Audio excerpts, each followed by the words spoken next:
I gave you my heart.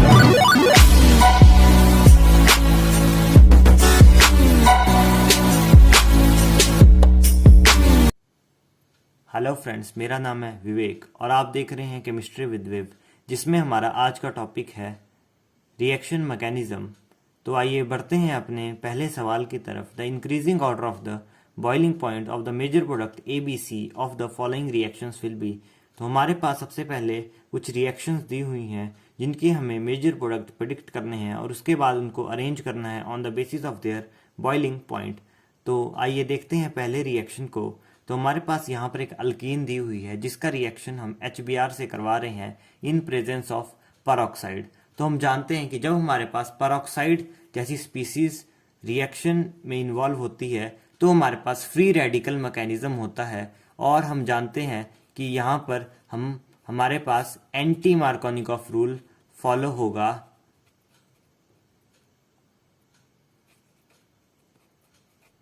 जिससे हमें यह पता चलता है कि हमारे पास जो लीस्ट सब्स्टिट्यूटिव कार्बन होगा वहाँ पर ब्रोमीन लग जाएगा और जो मोस्ट सब्स्टिट्यूटेड कार्बन होगा वहाँ पर हमारे पास एक हाइड्रोजन लग जाएगा। तो हम देख सकते हैं कि यहाँ पर कुछ ऐसा स्ट्रक्चर ऑब्टेन होगा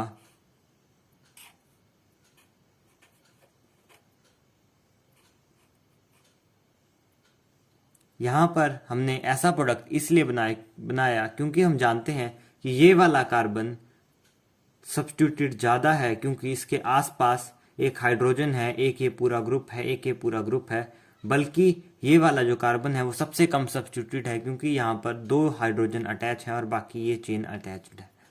तो हमारे पास कुछ ऐसा स्ट्रक्चर बनेगा।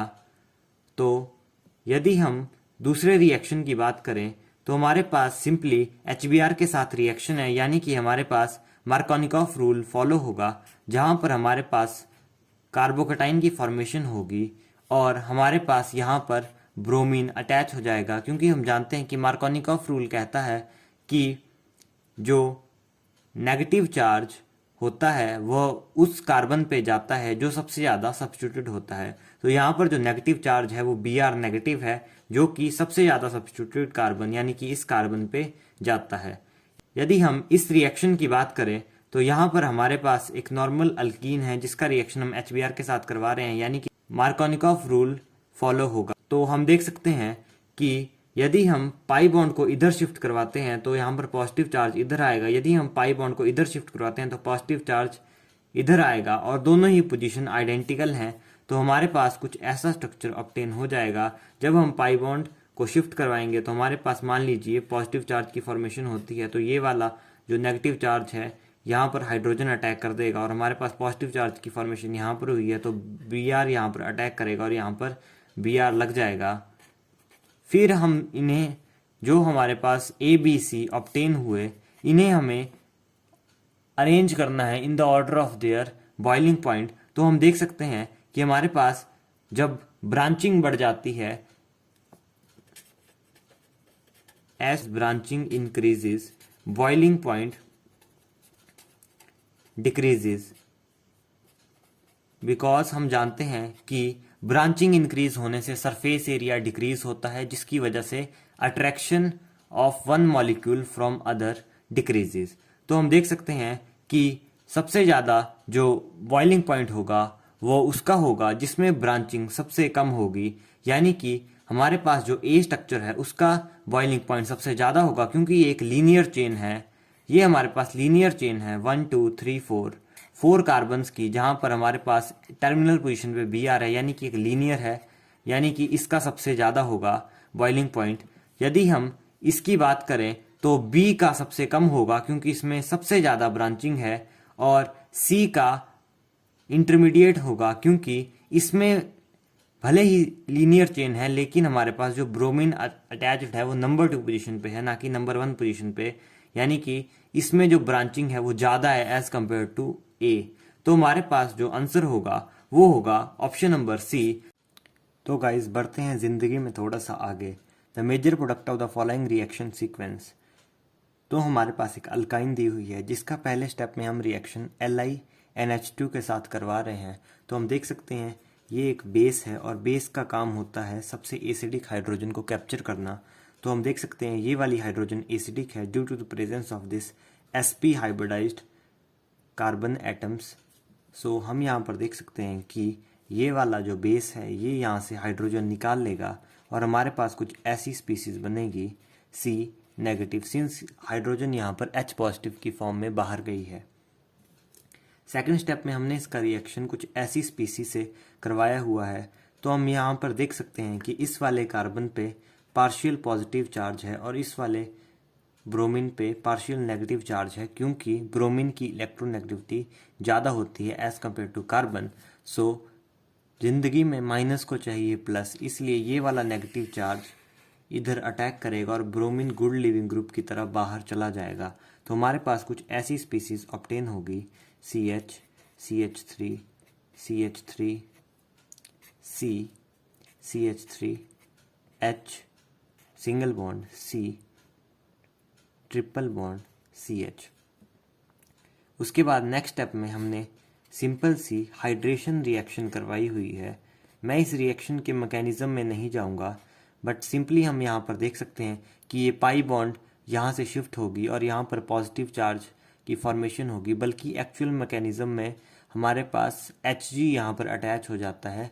लेकिन हम ऐसा मान सकते हैं कि मान लीजिए यहाँ पर पॉजिटिव चार्ज की फॉर्मेशन होती है तो यहाँ पर हमारे पास OH अटैक करेगा और हमारे पास कुछ ऐसी स्पीसीज की फॉर्मेशन होगी CH3, CH, CH3, C, OH, double bond CH2।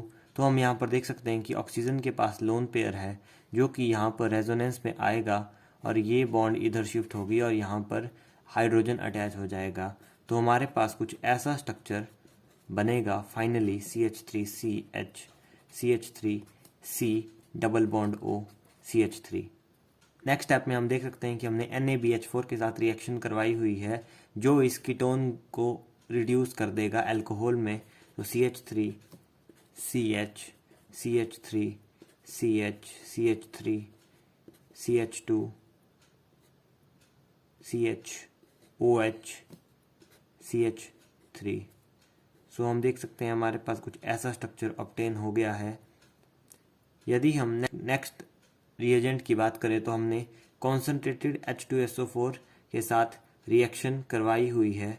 तो हम यहाँ पर देख सकते हैं कि ये एक डिहाइड्रेशन रिएक्शन होती है जहाँ पर क्योंकि मीडियम एसिडिक है तो सबसे पहले ये OH ग्रुप प्रोटोनेट हो जाता है और ये good leaving group OH2 positive की तरह बाहर निकल जाता है। तो यदि हम यहाँ पर देखें तो इधर पॉजिटिव चार्ज आएगा। तो हम यहाँ पर देख सकते हैं कि हमारे पास यहाँ पर जो कार्बोकेटाइन की फॉर्मेशन हो रही है वो एक 2 डिग्री कार्बोकेटाइन है। यदि हम यहाँ से हाइड्रोजन शिफ्ट कर दें तो कार्बोकेटाइन यहाँ पर बनेगा जो कि 3 डिग्री कार्बोकेटाइन बनेगा जो कि स्टेबल होगा। तो यहाँ पर हम 1,2 हाइड्राइड शिफ्ट करेंगे।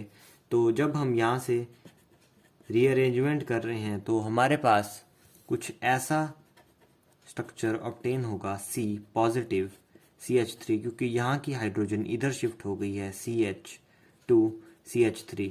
अब हम यहाँ पर देख सकते हैं कि सिंस हमारे पास इस वाली पोजीशन पे हाइड्रोजन अवेलेबल है तो यहाँ से हाइड्रोजन बाहर निकल जाएगी और जो CH बॉन्ड में जो इलेक्ट्रॉन थे वो इधर शिफ्ट होकर इधर पाई बॉन्ड की फॉर्मेशन होगी।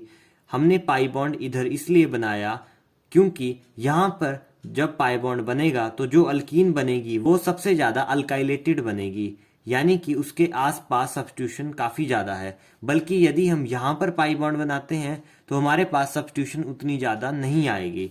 तो हमारे पास जो फाइनल प्रोडक्ट बनेगा वो कुछ ऐसा बनेगा C double bond C CH3 CH3 CH2 CH3, जो कि हमारा ऑप्शन नंबर 1 के साथ मैच कर रहा है। तो गाइस बढ़ते हैं ज़िंदगी में कुछ सेंटीमीटर या कुछ इंचेस आगे। तो हम देख सकते हैं कि हमारे पास इस क्वेश्चन में हमें C प्रोडक्ट के बारे में बताना है। तो हमारे पास जो रिएक्शन है उसमें हमने NaBH4 से अटैक करवाया है जो कि हम जानते हैं कि एक रिड्यूसिंग एजेंट है, लेकिन इतना भी स्ट्रॉन्ग रिड्यूसिंग एजेंट नहीं है। तो इसलिए हमारे पास जो एल्डिहाइड ग्रुप है वही रिड्यूस होगा टू अल्कोहल। तो हमारे पास हम देख सकते हैं कि कुछ ऐसा प्रोडक्ट ऑब्टेन होगा CH2OH। उसके बाद अगले स्टेप में हमने SOCl2 के साथ रिएक्शन करवाया है, जो कि डार्जन्स प्रोसेस है, जिसमें हम अल्कोहल से हैलाइड की फॉर्मेशन करवाते हैं CH2Cl।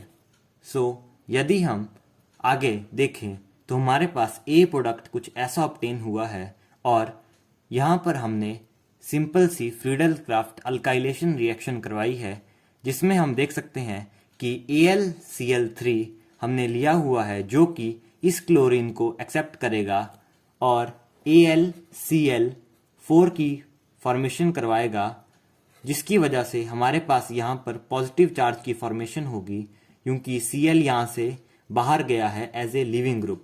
और ये पॉजिटिव चार्ज जो बना है वो हमारे पास रिंग पे अटैक करेगा और हमारे पास एक सिंपल सी फ्रीडल क्राफ्ट अल्काइलेशन रिएक्शन हो जाएगी, जिसमें हमारे पास कुछ ऐसा प्रोडक्ट बनेगा CH2CH डबल बॉन्ड CH2। मैं इस रिएक्शन के डिटेल में नहीं जा रहा हूँ क्योंकि ये काफ़ी बेसिक रिएक्शन है और हर जगह ये पढ़ाई जाती है विद मैकेनिज्म। यदि हम अगले स्टेप में देखें तो यहाँ पर हमने DBr के साथ रिएक्शन करवाया है। तो यहाँ पर हम देख सकते हैं कि हमारे पास DBr HBr की तरह ही है, बस हमने हाइड्रोजन की जगह उसका आइसोटोप ड्यूटेरियम लिया हुआ है। तो हम देख सकते हैं कि DBr के साथ जब हम रिएक्शन करेंगे तो सिंपल सा मार्कोनिकॉफ रूल की हम हेल्प लेंगे, तो हम यहाँ पर कार्बोकेटाइन की फॉर्मेशन करेंगे। तो यदि हम इस पाई बॉन्ड को इधर शिफ्ट करते हैं तो हमारे पास यहाँ पर पॉजिटिव चार्ज बन जाएगा और यहाँ पर नेगेटिव चार्ज बन जाएगा, जो कि हमारे पास CH पॉजिटिव है। जो यहाँ पर नेगेटिव चार्ज बनेगा वो हमारे पास यहाँ से D को एक्सेप्ट कर लेगा, क्योंकि जो DBr है वो कुछ ऐसा होगा D पॉजिटिव और Br नेगेटिव की फॉर्म में।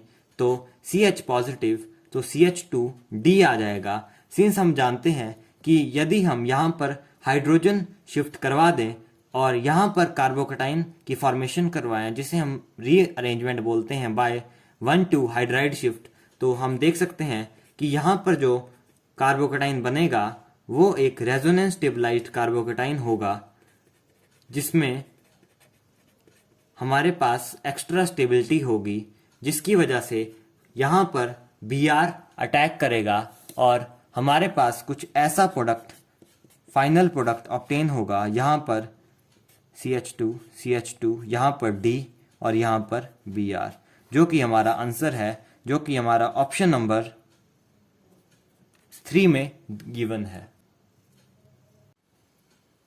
तो गाइज बढ़ते हैं जिंदगी में थोड़ा सा आगे। तो हमारे पास एक रिएक्शन स्कीम दी हुई है जिसमें हमको ए का स्ट्रक्चर बताना है। तो इस टाइप के प्रॉब्लम को सॉल्व करने के लिए हमें रिवर्स ऑर्डर में सोचना आना चाहिए। तो हम देख सकते हैं कि जैसे कि ये रिएक्शन हमें भली भांति ज्ञात है कि ये कैनिज़ारो रिएक्शन है, क्योंकि इसमें एक तो एक एसिड की फॉर्मेशन हो रही है और एक अल्कोहल की फॉर्मेशन हो रही है, और हमारे पास जो रिएजेंट हमने यूज़ किया है वो है कॉन्सेंट्रेटेड KOH, जो कि एक स्ट्रॉन्ग बेस होता है और सेकंड स्टेप में हमने हीट किया हुआ है।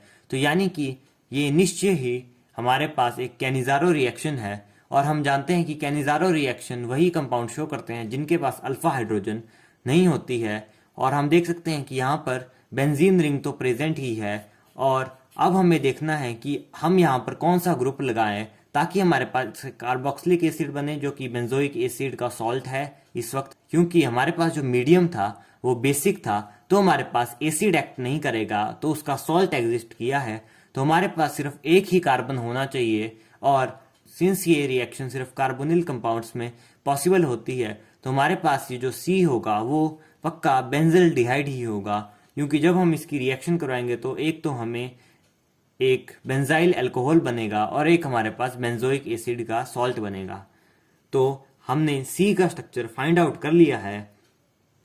यदि हम इस रिएक्शन को ध्यान से देखें तो हम यहाँ पर देख सकते हैं कि यहाँ पर हमारे पास BaOH ट्वाइस हमने यूज़ किया है, जो कि एक बेस है जो कि एक वीक बेस है, और हम जानते हैं कि वीक बेस के केस में हमारे पास एल्डोल रिएक्शन होने के चांसेस होते हैं यदि हमारे पास कंपाउंड में अल्फा हाइड्रोजन प्रेजेंट है। और को ये रिएक्शन पता ही होनी चाहिए कि ये बेसिकली एल्डोल रिएक्शन का सबसे स्टैंडर्ड केस है जिसमें हम एसीटोन की रिएक्शन करवाते हैं in presence of BaOH twice और KOH, जिसमें हमारे पास 2 यूनिट कंबाइन करके हमारे पास सेल्फ अल्डोल कंडेंसेशन होती है। तो हमें यह ज्ञात हो गया है कि जो D है वो हमारे पास CH3 C double bond O CH3 है जो कि एसीटोन है। ये हमारे पास C हो गया, ये हमारे पास D हो गया। तो हमने B से C और D बनाए हैं जो कि हमने ओजोनोलिसिस करके बनाए हैं, जो कि रिडक्टिव ओजोनोलिसिस है, क्योंकि हम जानते हैं कि रिडक्टिव ओजोनोलिसिस में हम जिंक का यूज करते हैं। तो यदि हम थोड़ा सा और सोचें ध्यान से और ऑप्शंस को भी ध्यान से देखें तो हम देख सकते हैं कि जो ए स्ट्रक्चर है उसमें हमने सबसे पहले ग्रिग्नार्ड रिएजेंट से अटैक करवाया है, जिसकी वजह से उसमें एक कार्बन बढ़ गई होगी क्योंकि यहां से CH3 उस कंपाउंड में आ गया होगा। और सेकंड कंपाउंड में हमने और सेकंड स्टेप में हमने concentrated H2SO4 in presence of heat के साथ रिएक्शन करवाई है, यानी कि डिहाइड्रेशन रिएक्शन होगी, जिसकी वजह से बी स्ट्रक्चर में एक पाई बॉन्ड पॉसिबल होगा। तो हमको पाई बॉन्ड कुछ ऐसे अरेंज करना है ताकि हमारे पास जब हम उसकी ओजोनोलिसिस करवाएं वो भी रिडक्टिव, तो हमारे पास बेंजल डिहाइड की फॉर्मेशन हो और एक हमारे पास एसीटोन की फॉर्मेशन हो। तो यदि हम मान लीजिए हम ए स्ट्रक्चर को ऑप्शन 1 एज्यूम करते हैं, तो यदि हम यहां पर CH3 MgBr की रिएक्शन करवाएंगे तो हम जानते हैं कि CH3 पर नेगेटिव चार्ज होगा और Mg पर पॉजिटिव चार्ज होगा, क्योंकि Mg एक मेटल है और मेटल इलेक्ट्रोपॉजिटिव होती है। और हम देख सकते हैं कि यहाँ पर पार्शियल पॉजिटिव चार्ज है और यहाँ पर पार्शियल नेगेटिव चार्ज है due to electronegativity of oxygen. तो हम देख सकते हैं कि CH3 यहाँ पर अटैक करेगा और ये बॉन्ड यहाँ पर शिफ्ट होगी और ऑक्सीजन पे नेगेटिव आएगा, जो कि MgBr को एक्सेप्ट करके हमारे पास कुछ ऐसा स्ट्रक्चर की फॉर्मेशन होगी C6H5 CO MgBr CH3 CH CH3 CH3 और हमने उसके बाद हाइड्रेशन करवाई है, यानी कि यहाँ पर हमारे पास OH की फॉर्मेशन होगी। और जब हमारे पास OH की फॉर्मेशन होगी उसके बाद हमने यहाँ पर कॉन्सेंट्रेटेड H2SO4 यूज किया है, जो कि हमारे पास एक डिहाइड्रेटिंग एजेंट होता है। तो यहाँ से OH निकल जाएगा और यहाँ से H निकल जाएगा और हमारे पास पाई बॉन्ड की यहाँ पर फॉर्मेशन हो जाएगी। तो यदि हम इसको रिप्रेजेंट करें तो हमारे पास C6H5 C CH3 double bond C CH3 CH3, और जब हम इसकी रिडक्टिव ओजोनोलिसिस करवाएंगे तो हमारे पास एक तो एसीटोन ऑब्टेन होगा यानी कि D, लेकिन दूसरा हमारे पास कुछ ऐसा स्ट्रक्चर ऑब्टेन होगा C, क्योंकि यहाँ पर हम जानते हैं कि रिडक्टिव ओजोनोलिसिस में हमने सिंपली पाई बॉन्ड ब्रेक करके यहाँ पर भी ऑक्सीजन लगाना है और यहाँ पर भी ऑक्सीजन लगाना है। सिंस 2 वैलेंसी फ्री हुई है तो 2 वैलेंसी को सेटिस्फाई करने के लिए हम ऑक्सीजन लगाते हैं, क्योंकि ऑक्सीजन 2 बॉन्ड बनाता है। तो हमारे पास कुछ ऐसे स्ट्रक्चर ऑब्टेन हुए C double bond O CH3 जो कि गिवन कंडीशन को सेटिस्फाई नहीं करते हैं, क्योंकि हमारे पास बेंजल डिहाइड की फॉर्मेशन होनी चाहिए थी। तो ऐसे ही ये तो मैंने आपको बता दिया, वरना हम डायरेक्टली भी देख सकते हैं bye counting number of carbons, क्योंकि हम देख सकते हैं कि यहां पर हमारे पास 3 कार्बन है और यहां पर हमारे पास 6 + 1 7 कार्बन है। टोटल 10 कार्बन हमारे पास होने चाहिए रिडक्टिव ओजोनोलिसिस वाले स्टेप से पहले। तो यदि हम इस स्ट्रक्चर को ध्यान से देखें तो हमारे पास 6 7 8 9 10 और 11 कार्बन होंगे जब यहां पर CH3 आया होगा। तो यानी कि ए ऑप्शन तो पहले से रिजेक्टेड है। और यदि हम इसकी बात करें तो 1, इसमें यहां पर 6 कार्बन ये हो गए, 7 8 9, और जब CH3 आएगा तो टोटल 10 कार्बन, यानी कि कंडीशन यहां पर सेटिस्फाई हो रही है। और यदि हम यहां पर देखें तो 6 7 8 9 और यहां पर 10, तो यहां पर भी 10 कार्बन वाली कंडीशन सेटिस्फाई हो रही है। लेकिन यदि हम इस पे हम अटैक करवाएं CH3 MgBr का, तो हमारे पास कुछ ऐसा स्ट्रक्चर ऑब्टेन होगा। यहाँ पर CH3 आ जाएगा और यहाँ पर OMGBr आएगा, और जब हम यहाँ पर हाइड्रेशन करवाएंगे तो यहाँ पर OH आएगा, जिसको हम जब उसकी डिहाइड्रेशन करवाएंगे तो यहाँ पर डबल बॉन्ड आएगा। तो यहाँ पर हम देख सकते हैं कि यहाँ पर भी हमारे पास जो C और D प्रोडक्ट है ओजोनल लिसिस पे, वो हमारे पास एक तो ये बन रहा है C6H5 C double bond O CH3, और जो दूसरा प्रोडक्ट है वो हमारे पास बन रहा है एक एल्डिहाइड CHO CH2 और CH3। तो हमारे पास थर्ड ऑप्शन भी रिजेक्टेड है, फर्स्ट ऑप्शन भी रिजेक्टेड है। यदि हम इस कंपाउंड में CH3 MgBr का रिएक्शन करवाएं तो हमारे पास यहाँ पर CH3 लग जाएगा और ये पाई बॉन्ड यहाँ पर ब्रेक करके यहाँ पर नेगेटिव चार्ज आएगा, जहाँ पर MgBr अटैच हो जाएगा OMgBr। जब यहाँ पर OMgBr अटैक होगा और अगले स्टेप में हम हाइड्रेशन करवाएंगे तो हमारे पास C6H5 CH2 C OH CH3 यदि हम यहाँ पर डिहाइड्रेशन रिएक्शन करवाएं, और हम जानते हैं कि हमारे पास सेट्जेफ अल्कीन की फॉर्मेशन होती है on the dehydration reaction by H2SO4, क्योंकि जो सेट्जेफ प्रोडक्ट होता है वो सबसे ज़्यादा स्टेबल प्रोडक्ट होता है। तो यहाँ पर हमारे पास यहाँ से H निकल जाएगा, तो यहाँ पर पाई बॉन्ड की फॉर्मेशन होगी, और जब हमारे पास यहाँ पर पाई बॉन्ड की फॉर्मेशन होगी तो हमारे पास कुछ ऐसा स्ट्रक्चर ऑब्टेन होगा CH double bond C CH3 और जब हम यहाँ पर इसकी रिएक्शन करवाएंगे O3 के साथ तो हमारे पास यहाँ पर भी ऑक्सीजन लग जाएगा और यहाँ पर भी ऑक्सीजन लग जाएगा, जिसकी वजह से जो हमारे पास स्ट्रक्चर ऑब्टेन होगा वो होगा C6H5 C CHO plus C CH3 double bond O, जो कि हमारे रिक्वायर्ड C और D प्रोडक्ट है। यानी कि जो हमारे पास आंसर होगा वो होगा ऑप्शन नंबर 2। मुझे इस सवाल को बताने के लिए इतना टाइम इसलिए लगा क्योंकि मैंने आपको जितने भी रॉन्ग ऑप्शन है उनसे भी सॉल्व करके बताया,